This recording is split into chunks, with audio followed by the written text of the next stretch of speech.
오늘 우리가 이야기해 볼 주제는 바로 디지털 드래곤의 R입니다. 이게 뭐냐고요? 한국 정보를 말 그대로 해킹해서 세계 최고의 전자정보로 만든 그 엄청난 이야기의 시작점이거든요. 한번 같이 들어가 보시죠. 자, 여러분, 한국이 어떻게 전자정보 분야에서 세계적인 리더가 됐을까요?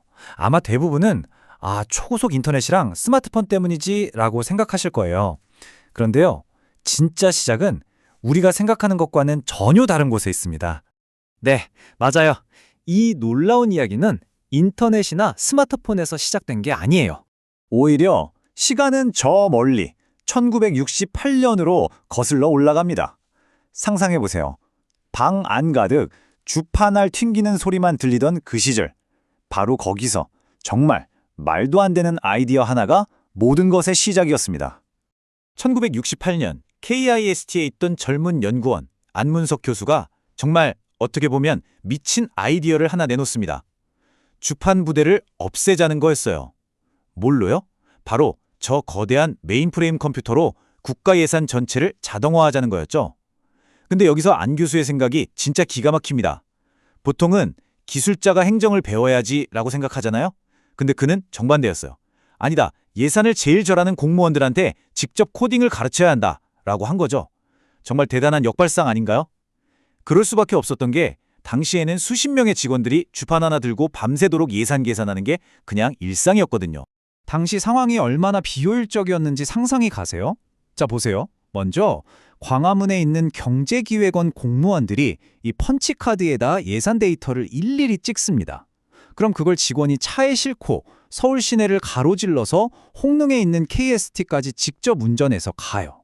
거기서 컴퓨터를 돌리고 나온 결과물을 또 차에 싣고 다시 광화문으로 돌아오는 겁니다. 와, 계산 한번 하려면 데이터가 아니라 사람이 서울을 왕복해야 했던 거예요. 진짜 아날로그 시대의 끝판왕이었죠.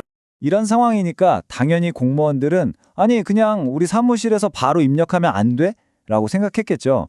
근데 그게 당시 기술로는 거의 불가능에 가까운 이야기였어요.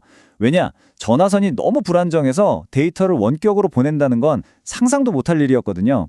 그래서 나온 해결책이 뭐였냐? 바로 직접 연결이었습니다.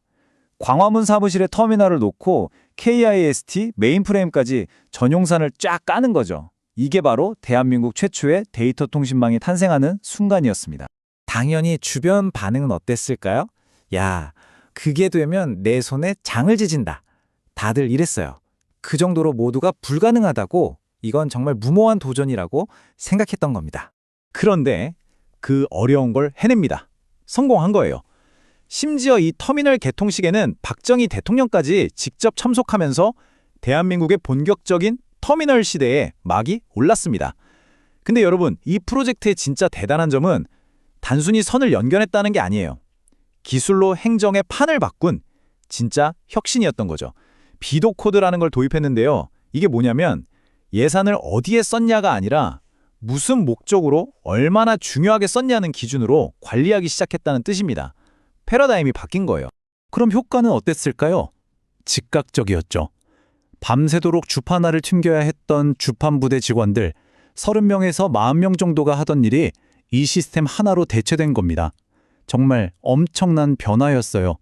이 성공을 직접 본 박정희 대통령이 아주 깊은 인상을 받았나 봐요.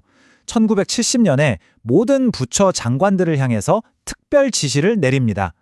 전부 KIST로 가서 컴퓨터가 뭔지 배워라고요. 자, 이제 하나의 성공적인 프로젝트가 국가 전체의 거대한 움직임으로 번져나가는 바로 그 시작점입니다. 자, 이 작은 씨앗이 어떻게 자라났는지 한번 볼까요? 1970년 대통령의 지시가 그야말로 기폭제가 됐습니다. 그리고 7년 뒤 1977년에는 충청북도에서 시범 사업이 하나 시작되는데 이게 바로 오늘날 우리가 주민등록등본 뗄 때 쓰는 정부24 같은 서비스의 진짜 뿌리, 주민기록 데이터베이스였어요. 그리고 같은 해에 아주 중요한 일이 또 벌어집니다. 돈 쓰는 시작점, 그러니까 예산 편성은 전산화됐잖아요. 이제 돈 쓴 걸 검사하는 끝점, 즉 감사원의 감사 과정까지 전산화된 겁니다. 시작과 끝이 드디어 디지털로 이어진 거죠.